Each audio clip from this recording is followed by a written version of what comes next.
আজকে এই প্রোগ্রাম থেকে প্রায় 2000 কোটি টাকার আবার নতুন করে উদ্বোধন এবং শিলান্যাস করা হলো।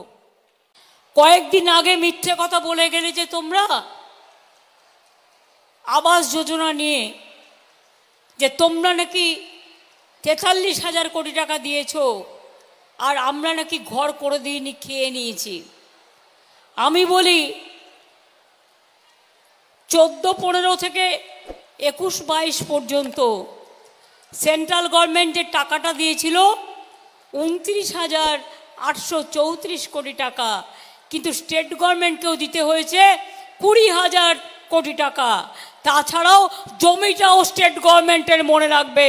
অর্থাৎ এই টাকাটা ম্যাক্সিমাম আমাদের দিতে হয়। 3 বছর ধরে তোমরা ঘর আটকে রেখে দিয়েছো। আমরা মে পর্যন্ত আমরা 43 লক্ষ বাড়ি ইতিমধ্যেই করে দিয়েছি, আর তোমরা বলছো আমরা করিনি। আমি আবার বলি, মে মাস পর্যন্ত অপেক্ষা করব। যদি টাকাটা না দেয় তাহলে মে মাসের প্রথম দিকে 11 লক্ষ বাড়ির কাজ আমরাই শুরু করে দেব। তারপরে আস্তে আস্তে যেগুলো বাকি থাকবে ফেজ বাই ফেজ আমরা করব। দিল্লির কাছে আমরা ভিক্ষে চাইব না। লক্ষ্মীর ভাণ্ডারের মা বোনেরা কোথায়? যারা কষ্ট করে এসছেন মা বোনেরা কোথায় লক্ষ্মীর ভাণ্ডারের? মনে রাখবেন, এপ্রিল মাসের 1 এপ্রিল থেকে আপনাদের বাজেটের সিদ্ধান্ত নেওয়া হয়েছে, নোটিফিকেশন হয়ে গেছে।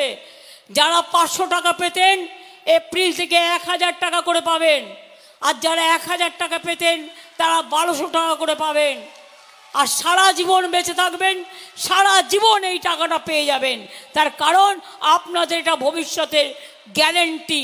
মনে রাখবেন, বাংলা সরকার গ্যারেন্টি দিলে সেটা রক্ষা হয়, আর দিল্লির সরকার গ্যারেন্টি দিলে ওটা বর্জন হয়, ওটা কাজে লাগে না। ইলেকশনের আগে ওখানে 8টা ওয়ার্ড আছে যেখানে জল কেটে দেওয়া হয়, কারেন্ট কেটে দেওয়া হয়, ধমকানি দেওয়া হয়, বলা হয় বিজেপিকে ভোট না দিলে এলাকা থেকে সরিয়ে দেবো। আমি এবার চ্যালেঞ্জ করে গেলাম, একটা বাড়ির জল কাটলে, একটা বাড়ির বিদ্যুৎ কাটলে, একটা উচ্ছেদ করলে, মনে রাখবেন আমরা কেউ ঘাসে মুখ দিয়ে চলি না, আমরা ঘাসটাকে রক্ষা করি। মনে রাখবেন।